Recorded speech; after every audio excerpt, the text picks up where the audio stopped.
জয় দিয়েই নারীর অনূর্ধ্ব ১৯ টি-20 বিশ্বকাপ শেষ করল বাংলাদেশ।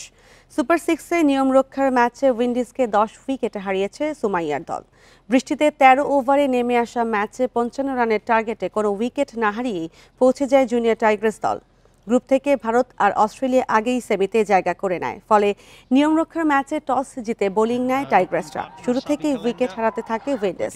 নিশির ৩ উইকেট শিকারে ৬ উইকেটে ৫৪ রানে থামে তারা। শোভা নেন ২ উইকেট। উইন্ডিজের পক্ষে সর্বোচ্চ ১৬ রান করেন অমৃতা। জবাবে প্রথম ওভারেই ১১ রান তোলে বাংলাদেশ। ২ ওপেনার ছোয়া ও জুরাইয়া প্রতিপক্ষকে কোনো সুযোগই দেয়নি। দুজনে অবিচ্ছিন্ন থেকে তুলে নেন ৫৫ রান। ফলে ১০ উইকেটের স্মরণীয় জয় পায় সুমাইয়ার দল। Dominant win against the West Indies by 10.